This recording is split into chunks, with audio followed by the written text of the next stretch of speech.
Salut, est-ce que tu connais ces messieurs? Eh bien, si tu ne les connais pas encore, tu devrais les connaître. Bienvenue dans cette vidéo et ne t'inquiète pas, nous allons les présenter tout de suite. Son nom, c'est Niklas Luhmann. Eh bien, Niklas Luhmann est un vrai génie scientifique d'origine allemande. Il a beaucoup fait des recherches dans la sociologie. Il est l'initiateur de la sociologie des systèmes. Il est aussi auteur de plus de 40 livres et plus de 400 articles scientifiques. Si tu te demandes comment il a pu réaliser tout ça, eh bien, c'est en grande partie grâce à la méthode Zettelkasten dont il est d'ailleurs l'initiateur. À quoi consiste la méthode Zettelkasten? Eh bien, la méthode Zettelkasten consiste à prendre des notes atomiques. C'est quoi une note atomique? Une note atomique est une note contenant une seule information ou une seule connaissance. Après avoir pris ces notes, on va aussi les lier grâce à une notation particulière dans l'entête de chaque note. Une fois les notes prises et liées, on va les placer dans des boîtes par thématique. Si vous ne voyez pas encore l'intérêt de cette méthode, alors laissez-moi vous donner un exemple. Il vous est déjà sûrement arrivé que vous êtes en train de lire des livres différents et que vous finissez par identifier dans les deux livres différents, des thématiques différentes aussi d'ailleurs, des notions ou des informations ou même des connaissances qui sont complémentaires ou similaires. Eh bien, tout cela est l'intérêt de la liaison des notes. En liant ces notes, on finit par découvrir de nouvelles idées ou des nouvelles façons de faire ou des nouvelles façons de concevoir les choses qui, jusque-là, sont passées sous les yeux de plusieurs. Et c'est en grande partie grâce à ça que Niklas Luhmann a pu écrire tous ses livres. Ça, c'est le premier avantage. Et le deuxième avantage, c'est que écrire devient de plus en plus facile. Dès que vous avez une petite idée d'un livre ou d'un article ou que sais-je encore, il suffit d'identifier les petites notes prises, de les placer les unes suivant les autres d'une manière logique et les tout rejouer. Vous aurez une suite de petites notes qui feront la suite logique de l'idée que vous voulez présenter. Après cela, il vous suffira juste de lier ces notes dans la littérature par des textes de transition. Comme on a les avantages de la méthode Zettelkasten, parlons maintenant des désavantages, ou j'aimerais dire plutôt des difficultés. Eh bien, la plus grande difficulté est que comme ces notes sont manuscrites, il est de plus en plus compliqué de trouver une note particulière, surtout quand on en a déjà pris des milliers. Imaginez-vous, vous avez déjà 10 000 notes et vous voulez chercher une note particulière parmi toutes ces milliers de notes. Ça doit vous prendre énormément de temps. Et évidemment, la numérisation avec l'informatique vient casser toutes ces limites. Et si je vous disais qu'il y a déjà une application capable de faire tout ça numériquement, et en plus, cette application est capable de vous montrer d'une manière graphique les liaisons entre toutes les notes que vous avez prises, en plus de vous faciliter la recherche de vos notes. Oui, cette application existe et elle s'appelle Obsidian. Voilà, la première chose que je vais vous demander de faire, c'est de cliquer sur le premier lien en description qui va vous mener vers cette page, la page de téléchargement du logiciel Obsidian. Après le téléchargement et l'installation de l'application, la première fenêtre sur laquelle vous allez tomber est celle-là. Alors ici, on vous demande soit de créer un nouveau coffre, soit d'ouvrir un dossier comme coffre, soit de se connecter à Obsidian 5. Alors, c'est quoi un coffre? Un coffre est tout simplement les dossiers parents dans lesquels vous allez sauvegarder toutes vos notes. Si vous êtes débutant sur Obsidian et que vous n'avez pas de coffre, c'est la première fois pour vous d'utiliser Obsidian, eh bien, vous allez être appelé à cliquer sur Créer. Si vous êtes un ancien d'Obsidian, vous avez déjà un coffre, c'est-à-dire tout simplement un dossier dans lequel vous avez toutes vos notes, eh bien, vous pouvez ouvrir les dossiers en cliquant sur Ouvrir ici.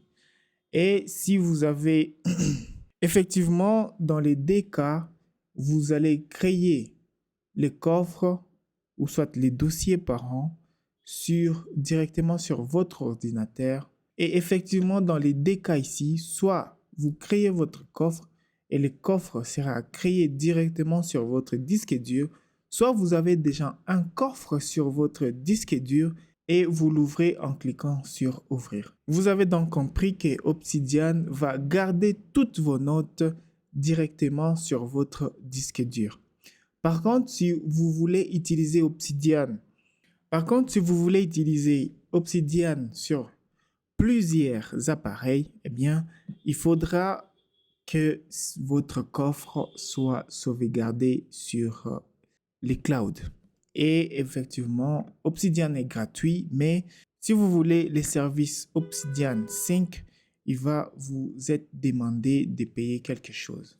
Aujourd'hui, on va considérer que vous êtes nouveau sur Obsidian, donc on clique sur Créer un nouveau coffre. Alors, pour créer un nouveau coffre, il vous est demandé d'abord de spécifier les noms que vous voulez donner à votre coffre et après les noms, il va vous être demandé de spécifier l'emplacement où vous voulez mettre votre coffre. Alors, concernant les noms, je vais mettre Tito Productif Plus. C'est dans ces coffres où je ferai tous les exercices en rapport avec les tutoriels Obsidian sur la chaîne Productive Plus et je vais placer effectivement mon coffre dans les dossiers documents. Voilà, tout est fait. J'ai les noms de mon coffre qui est spécifié dans la zone de texte ici et j'ai aussi l'emplacement que j'ai choisi qui est répété ici. Tout ce qui me reste à faire, c'est de cliquer sur Créer. Voilà, vous venez d'ouvrir pour la première fois l'application Obsidian et vous tombez sur cette interface. Donc, sans beaucoup tarder, on va créer notre première note. Alors, pour créer une note, c'est très facile. Soit on fait la combinaison CTRL-N sur Windows ou Command-N sur Mac, soit on clique sur le petit bouton représenté par la petite icône ici. Mais moi, je vais privilégier les raccourcis. Donc, j'ai créé la première note avec la combinaison CTRL-N parce que je suis sur Windows. Voilà. Une fois que tu auras créé ta première note, on va te demander effectivement de lui donner un nom. Et pour donner les noms à ta note, c'est soit tu le fais ici directement dans la zone où on va taper les textes, soit tu le fais en faisant un clic droit sur la note que tu as créée et puis en cliquant sur Renommer. Et puis la troisième façon de donner un nom ou un titre à ta note, c'est en faisant un clic droit dans l'onglet de ta note et en cliquant sur Renommer. Donc, la première note, je vais l'appeler l'effet des générations. Une fois qu'on a donné les noms à la note, on clique sur sauvegarder. Alors, c'est quoi l'effet des générations? L'effet des générations est un constat qui a été effectué par les neurologues, dans laquelle ils ont découvert que les idées ou les pensées ou les connaissances qu'on exprime à travers nos propres mots, eh bien, on a plus de chances de nous en souvenir le plus longtemps possible. Donc, on va écrire cela dans cette note. On est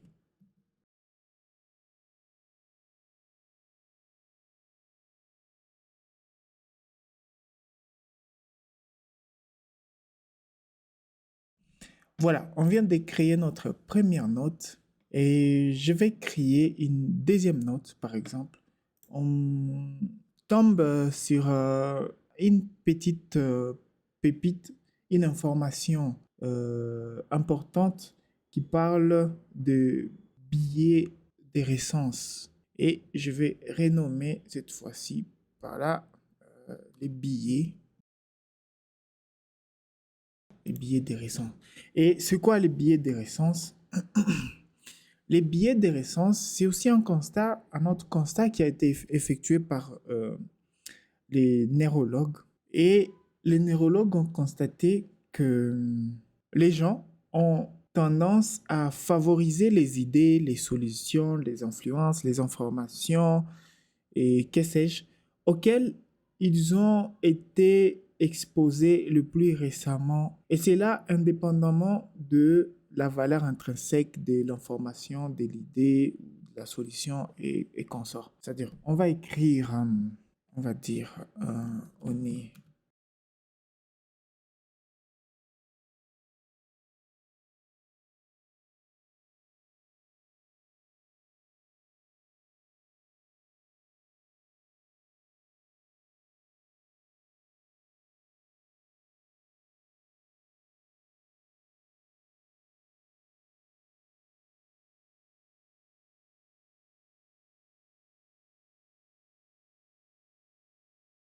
Voilà, on va créer une troisième note. Et la note, on va la nommer euh, les gains de détachement.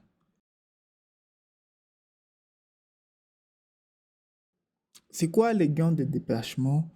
Les gains de détachement, c'est cet apaisement émotionnel qu'on ressent après avoir posé sur papier nos idées, nos pensées, euh, nos projets, nos connaissances et consorts.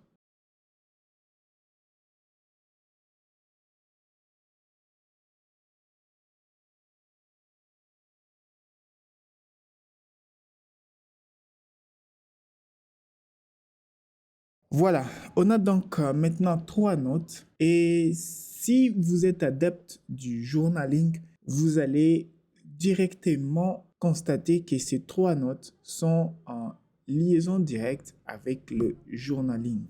Alors, on va créer une troisième note. Supposons que je vais faire une vidéo sur le journaling, par exemple, et je vais nommer la note vidéo explicative sur les journaling.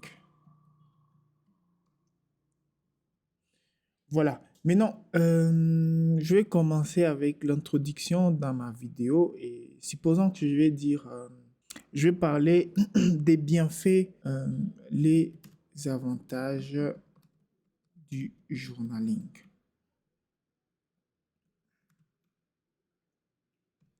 Et je vais dire, posez vos idées sur papier. On va dire que ça, c'est les premiers avantages. Posez vos idées sur papier va diminuer votre stress par, et là je vais écrire par l'effet, par les gains de détachement. Si vous vous rappelez bien, les gains de détachement, c'est déjà une note qu'on a déjà créée. Donc, au lieu de répéter ce qui est noté dans ce qui est écrit, ce que nous avons mentionné dans cette note-là, je vais tout simplement ici faire lier la note, les gains de détachement après les mots par. Et pour le faire, il suffit de mettre des accolades comme ça, à la place où vous voulez appeler la note, on va dire. Et puis, entre les deux accolades, les décrochés, plutôt, c'est pas des accolades, c'est des crochets. Entre les décrochés, on va écrire les noms de la note.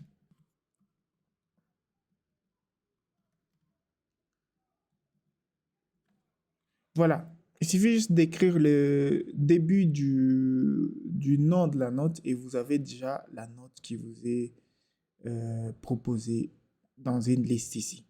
Il suffit juste de cliquer sur la note que vous voulez appeler et le tour est joué. Alors, disons que le deuxième avantage, après les gains de détachement, je vais parler de l'effet de génération. C'est-à-dire, faire du journaling va nous faciliter la mémorisation de connaissances ou des informations qu'on a acquises au courant de la journée. Je vais écrire le journaling. Facilite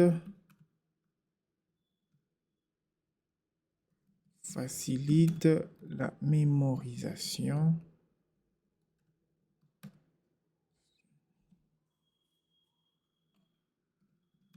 par...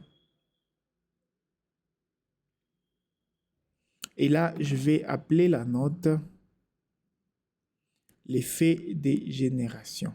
Voilà, pour éviter que la vidéo soit longue, on va s'arrêter sur les deux notes.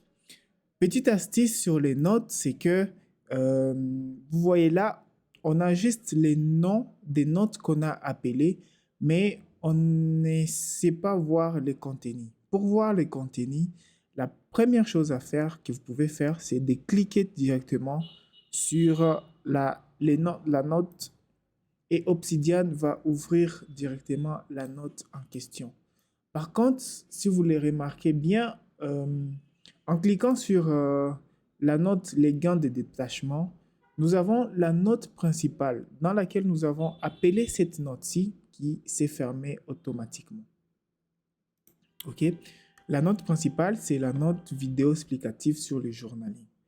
Alors, pour éviter ça, il suffit de cliquer sur les noms de la note que vous voulez ouvrir en maintenant la touche contrôle sur Windows ou commande sur Mac. OK, voilà.